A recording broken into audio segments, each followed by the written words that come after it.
배 대표님, 예, 예, 지금 권순일 전 대법관이라고 있지 않습니까? 예.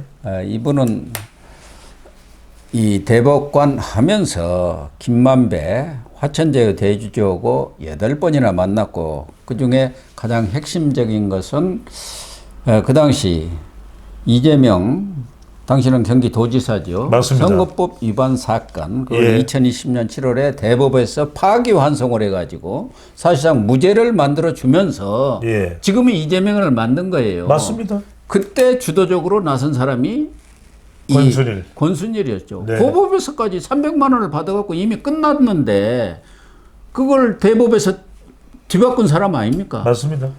그리고 그리고 나서 김만배가 갖고 있는 그 화천대유에 예, 고문으로 가가지고 월 1,500씩 10개월 받았는데 그게 문제가 되니까 사퇴를 했습니다만 1억 5천 받고. 예,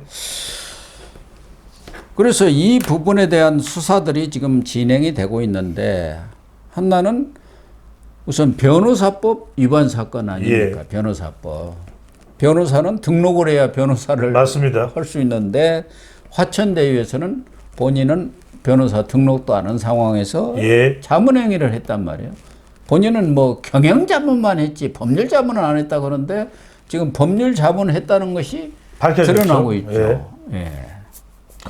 이게 가장 큰 문제가 뭐냐면 우리가 오비 일학하실 겁니다. 예. 까마귀 날자 배 떨어졌는데 이거는 까마귀 날자 과수원에 있는 배가 다 떨어진 거예요. 예, 그렇습니다. 그러니까 어떻게 이런 일이 있을 수가 있어라는 거죠. 왜냐하면은 대법관이라는 자리가 어떤 자리입니까? 예. 정말 다른 데가 다 부패해도 정말 이 사람들만큼은 썩어 문드러지면 안 되는 게 대법관이거든요. 그렇죠. 근데 지금 우리가 다른 것 다 떠나서 이재명 대표의 대장동 의혹도 일파만파 정말 국민들이 불신할 대로 불신하는 그런 상황이 돼버렸는데, 그게 핵심적인 인물이 누굽니까? 김만배입니다. 김만배죠. 김만배와 만나고, 더군다나 김만배의 화천대유에 변호사 등록도 하지 않은 채 경영자문을 했다지만 법률 행정 관여된 게, 법률적인 자문을 한 게 다 지금 밝혀지고 있는 상황이에요. 근데 더 큰 거는 어마어마한 경제적 대가를 받지 않습니까? 예. 이른바 뭐 50억 클럽. 50억 클럽이라는 이야기가 나올 정도입니다. 거기 명단에 있지 그렇죠. 않습니까? 6명 명단에. 저는 첫 번째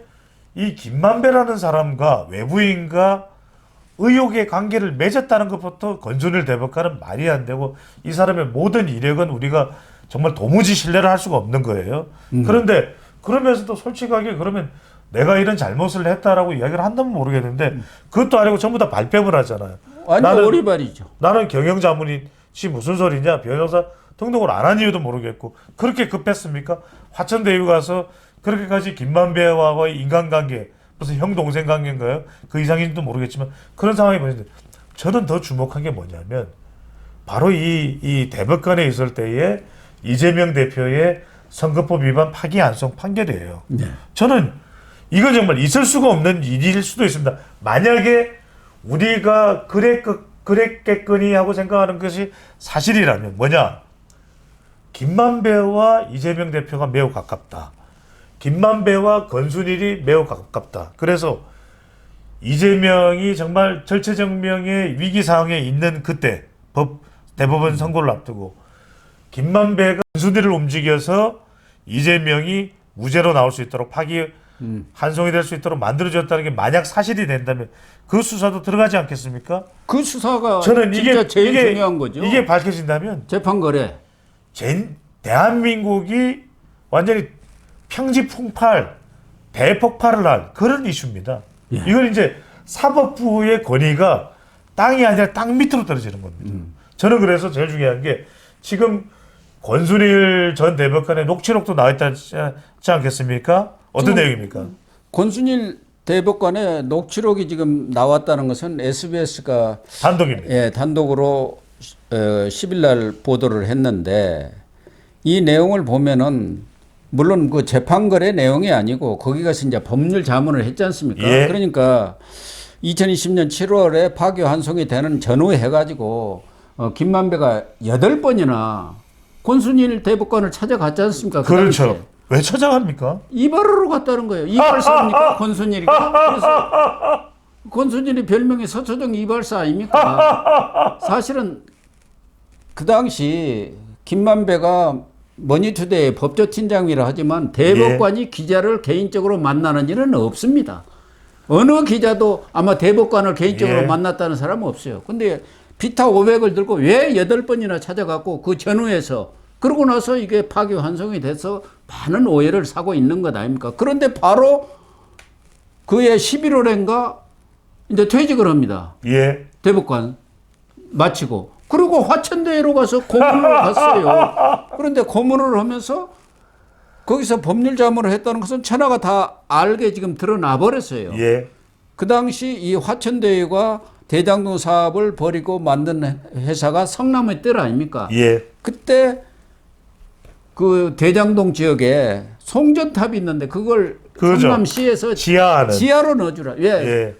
우리 아파트 근처에 송전탑 있으면 아주 가격이 폭락합니다. 부동산 폭망합니다. 예, 전자파 나온다. 예. 그러니까 그 진중화 작업에 대한 것을 못하겠다 해갖고 한 400억 들어가는 모양이에요. 예. 그걸 이제 성남이들이 소송을 걸었는데 거기에 대한 자문을 한 거예요. 결국 대법원에 가서 패소는 했습니다만 그 성남이 법률 자문이죠. 법률 자문이죠. 예. 그런데 그것과 관련해서 그 성남의들 담당자들하고 뭐 임원들이겠죠. 예. 이 얘기한 그 녹취록이 나온 거예요. 이거 절대 밖에 나가면 안 돼. 이렇게 얘기를 한 녹취록이 나왔다는 거예요. 그러니까 이 성남들 화천대유 직원들도 그동안에는 법률자문 안 하고 그냥 경영자문만 했습니다. 근데 그 녹취록 딱 되니까 다 시인을 하고 나섰다는 거예요. 그러니까요. 아니 경영 자문만 됐으면은 첫 번째 이거 나가면 안 돼 그런 이야기를 할 필요가 없지 않습니까? 그렇죠. 당당한. 두 번째 권순일 전 대법관이 경영 자문 할 내용이 뭐가 있습니까? 그러니까요. 본인이 대법관이 무슨 경영자문을 합니까? 대기업 CEO 출신입니까? 예. 무슨 부동산 전문가입니까? 말이 안 되는 거죠. 문제는 검찰이 그동안 권순일 전 대법관에 대해서는 50억 클럽 이런 문제가 제기가 돼가지고 2021년 11월에 한 차례 소환 조사한 뒤 예. 사실상 그 당시는 김명수 사법부고 문재인 정권 때 아닙니까? 그래서 예. 소환도 안 되고 뭐 조사를 거의 안 하다시피 했는데 이 부분이 여론의 도마에 오르니까 검찰이 3번이나 압수수색 영장을 발부를 요청을 했는데 다 기각당했어요. 그때는 변호사법 위반만 이 영장에 기재했으면 되는데 예. 거기에 뇌물이라든가 재판거래 이런 부분도 수사할 수 있다는 것을 넣은 모양이에요. 그러니까 다 그냥 자기 식구, 제 식구 봐주기로 다 기각을 예. 했는데 이 정권이 바뀌면서 지난 3월에 압수수색 영장이 발부가 되었고 압수수색까지 했습니다. 예. 그렇기 때문에 지금 뭐 검찰에서 수사하는 것은 변호사법 위반 사건이 이제 1차적인 거지만 예. 궁극적으로 보면은 뇌물과 재판거래. 타켓은 재판거래 아니겠습니까? 예. 그것이 사실은 밝혀져야죠. 그렇게 되면 이재명은 완전히 끝나는 거죠. 예. 그게 지금 제일 중요한 것 핵심이죠. 아닌가. 예. 그런 차원에서 지금 이번에 이런 녹취록까지 나오고 이런 것들이 이제 또 SBS에서 단독 보도를 했고 그 전에 변호사법 위반 문제는 예. 오래 전에도 뭐 몇 차례 보도가 됐었어요. 그렇죠. 그래서 이 부분은 대한변협에서도 지금 조사에 들어가서 아마 징계를 할 생각인 것 같더라고요. 그렇습니다. 근데 지금 고 박사님 말씀하신 대로 이재명 대표와 관련된 사안이기 때문에 권순일 전 대법관이 주목을 받는 게 사실 이 변호사법 위반 이 부분에 주목하는 건 아니거든요. 그렇죠. 말씀하신 그건 부수적인 대로 그렇죠. 겁니다. 재판 거래인데 실제로 지금 이재명 대표 관련해서 대장동, 뭐 백현동, 성남 FC, 또 공직선거법 위반 또는 검사 사칭, 또 쌍방울 대북송금 중에서도 저는 이게 제일 커요. 예. 이건 워낙 크기 때문에 이 권순일 전 대법관의 이 재판 거래가 있었는지 여부, 만약 이게 밝혀진다면 저는 이게 다른 어떤 이 이재명 대표의 사법 리스크보다도 훨씬 더 큰, 더 위중한 사법적 리스크가 될 것으로 보입니다. 이게 밝혀진다면 이재명으로서 사실 끝나는 것이고 그 당시도 이 권순일 대법관도 그때는 재판 거래도 있었지만 맨입으로 해주는 법은 없지 않습니까? 그래서 그럼요. 흘러나온 게 화천대유. 권순일이 대법원장을 노리고 이렇게 한 것 아니냐. 이재명이가 집권하면은 예. 대법원장이 될 수 있는 가능성이 높기 때문에 그런 거래가 이루어진 거 아니냐. 이건 대가성이다 이렇게 보는 것이죠. 그렇죠. 그래서 권순일이도 다른 사람들은 뭐 대법관 하면은 별도로 변호사 사무실을 내든가 아니면 큰 대형 로펌에 가서 거액의 돈을 받는데 어디 대학의 석좌교수, 성대모의 그렇죠. 석좌교수만 오고 그래도 용돈은 필요하지 않습니까? 그러니까 화천대유에서 용돈을 주는 차원에서 1,500씩 준 거라고 이렇게 지금 알려진 것 아니겠습니까? 예. 이런 부분까지 밝혀진다 그럼요. 한다면 이건 정말 거래죠, 거래. 당신 철저하게, 예. 봐주고 예. 파기환송시켜갖고 대권 후보 만들고 그때는 이재명이가 아주 가능성이 높았지 않습니까? 맞습니다. 네. 대통령 되면 알았지? 무슨 말인지? 이렇게 된 거 아니냐. 이게 지금 핵심이에요. 예. 그런 이야기는 정진상, 김용, 뭐 이화영에도 다 전달이 됐던 내용이라고 그럽니다. 대통령이 되면 달라질 것이다. 그러나 그런 것들은 지금 그냥 추측, 저나 뭐 우리 배 대표님 말씀하는 것도 추측이지 예. 어디에서 근거가 있어서 나온 건 아니고 수사가 돼야 있을 되겠죠. 수가 없죠. 예. 본인들이 얘기 안 하고야 알 길이 없지 않습니까? 알 길이 없습니다. 더군다나 이 김만배는 입 꾹 다물고 있지 않습니까? 그 480억도 자기 거라고 지금 주장하고 예. 있잖아요. 그분 것인데 그분이 나다 이렇게 하고 있는 거 아닙니까? 김만배는 그분은 그 내 거 아니야 하고 있으니까. 그렇죠. 저수지에 있는 돈 그거 내 거 아니야 하니까. 그러니까 물증을 잡으면 되는데 그걸 잡기가 워낙 힘드니까요. 정말 힘들죠. 예. 또 김만배라든가 지금 김용, 정진상 이런 사람들도 이재명이가 총선에서 패오고 가능성이 없다 하면은 선수들 불었을 텐데 조금만 참으면은 우리 국민의 뭐 3분의 1인가가 예. 어느 여론조사 보니까 자기 대통령은 이재명이라 이렇게 생각하고 있는 3년만 참자. 그거 아닙니까? 예. 전부 이화영이까지도 완전히 돌아서 버렸지 않습니까? 예.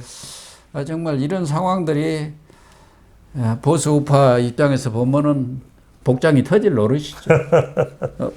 기왕에 권순일 수사에 착수했으니까 저는 검찰이 무슨 수사를 착수한다고 해놓고 내놓는 게 없어요. 그래서 지금 검찰이 욕을 먹고 있죠. 그러니까요. 이런 것도 지금 언제부터 수사를 했는데 뭐가 나온 게 없어요. 중요한 건 진짜 물증과 확정적인 결과가 나와야 됩니다. 그래서 이런 것들이 딱 떨어지게 나온다고 한다면은 예. 뭐 더 이상 얘기할 것도 없죠. 맞습니다. 뭐 2027년 갈 것도 없어요. 깜빵에 들어가는데 무슨 2027년을 얘기할 게 있습니까? 그럴 날이 올지 저는 의구심을 예. 갖고 있습니다. 하여튼 명백한 정말 수사가 이루어져야 되겠습니다. 예, 정말 속 시원한 예. 수사 결과가 나오기를 같이 기대를 하시죠. 예. 네, 시청자 여러분, 오늘 방송은 여기서 마치도록 하겠습니다. 시청해 주셔서 감사합니다.